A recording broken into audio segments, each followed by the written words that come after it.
এখানেই ব্যাগের মধ্যে কোরআন আছে। হে মুসলমানগণ, অমুসলমানদের কখনো বন্ধু বলিয়া মানিয়া লইবে না। কাফেরদের যেখানে পাইবে সেখানে বন্দী করিবে, নির্মমভাবে হত্যা করিবে। তোমাদের 20 জন যোদ্ধা ওদের 200 জন কাফেরকে পরাজিত করার সাধ্য তোমাদের আল্লাহ তাআলা দান করবেন। ওই 200 জনকে খুন করার পরে ওদের ঘরের যে সুন্দরী নারী, ওদের তোমরা মারবা না, ওদের এনে তোমরা ভোগ করবা। তাতে কি হবে? আল্লাহ তোমার জন্য বেহেশতে 72,000 মাখনের মতো নরম নরম মেয়ে মানুষ তোমাদের জন্য রেখে দিয়েছে, ওইগুলো তোমরা ভোগ করবা। আল্লাহ তাআলা বলেন, কোনো মুসলমান কাফের ব্যক্তির সাথে বন্ধুত্ব করতে পারে না। সূরা আল ইমরান সূরা নম্বর 3 আয়াত নম্বর 28। এখানে কোন কাফেরের কথা বোঝানো হয়েছে?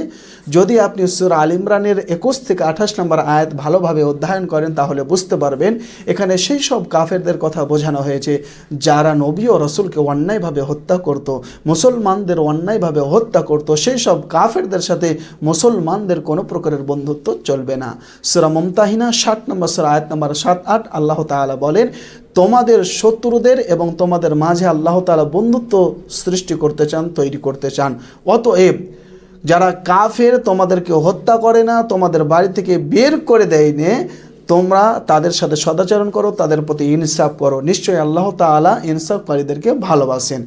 আর যদি সেই সব কাফেররা তোমাদেরকে হত্যা করে, বাড়ি থেকে বের করে দেয়, ঘর বাড়ি জ্বালিয়ে দেয়, তাদের সাথে কোনো প্রকারের বন্ধুত্ব চলবে না। প্রিয় শ্রোতা মণ্ডলী, অসীম সরকার বলছেন কাফেরকে যেখানে পাও সেখানে হত্যা করো, কোরআন মাজিদে লেখা রয়েছে। অসীম সরকারকে আমি বলবো তার আগে এবং পরে কি বলা রয়েছে একটু ওটিও বলুন। সূরা তাওবা 9 নম্বর সূরা আয়াত নম্বর 4, 5, 6 আল্লাহ তাআলা বলেন 4 নম্বর আয়াতে যে মুসলমান এবং কাফেরের মাঝে একটি চুক্তি হয়েছিল, আমরা তোমাদেরকে মারব না, হত্যা করব না, এবং তোমরাও আমাদেরকে মারবে না, হত্যা করবে না। কাফেরের দল বারংবার চুক্তি ভঙ্গ করে মুসলিমদেরকে মারছে এবং অন্যায়ভাবে হত্যা করছে। রাসূলুল্লাহ সাল্লাল্লাহু আলাইহি সাল্লাম 50 দিন তাদেরকে টাইম দিলেন শুধরানোর জন্য, তবুও তারা শুধরালো না।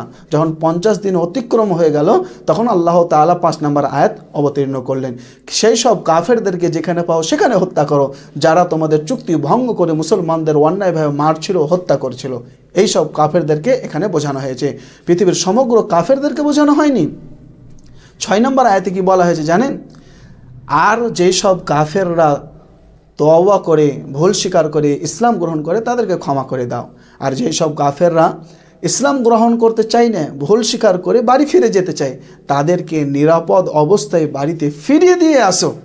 প্রিয় শ্রোতা মণ্ডলী, যদি সত্যিকারের কোরআন মাজিদে যেরকমভাবে অসীম সরকার বলছে এই রকম অর্থ হতো, এই মুসলিম শাসক 750 বছর ভারতবর্ষকে রাজত্ব করেছিল, একটিও তো অমুসলিম থাকতো না, সবগুলো তো মুসলিম হয়ে যেত।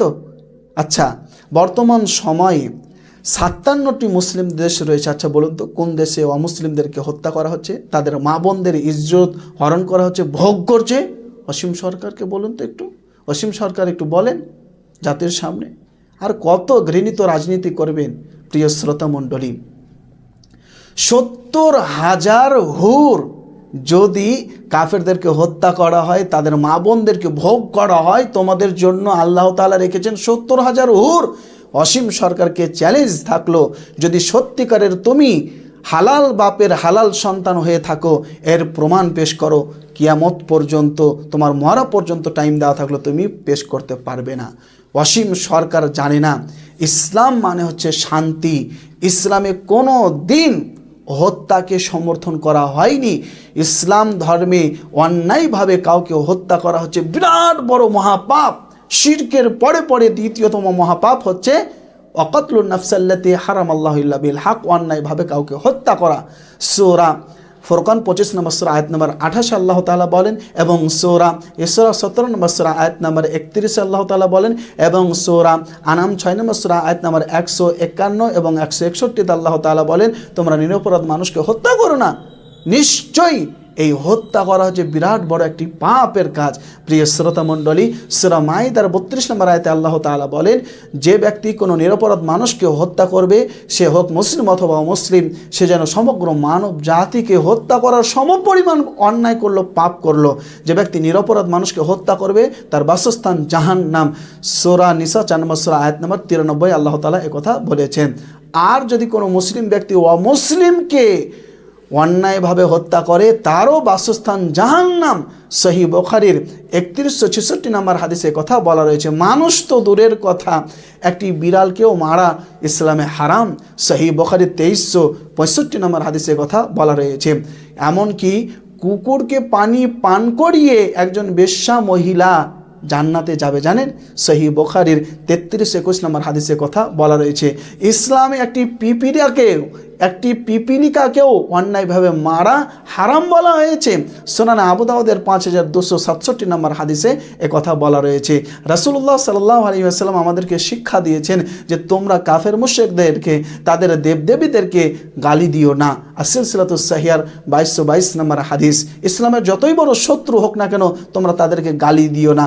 আল্লাহ তাআলা বলেছেন তোমরা কাফের মুশরিকদেরকে, তাদের দেবদেবীদেরকে তোমরা গালি দিও না।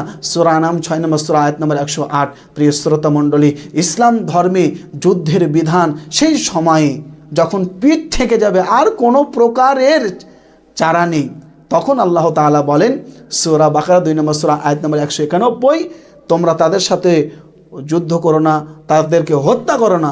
তবে যদি তোমাদেরকে তারা হত্যা করে, তখন নিরুপায় হয়ে তাদেরকেও তোমরা হত্যা করো। প্রিয় শ্রোতা মণ্ডলী, ইসলাম মানে হচ্ছে শান্তি। তাই ওয়াসিম সরকারকে আমি বলতে চাই, সত্যিকারের যদি তুমি হালাল হিন্দু বাপের সন্তান হয়ে থাকো, তাহলে ডিবেটের ব্যবস্থা করো।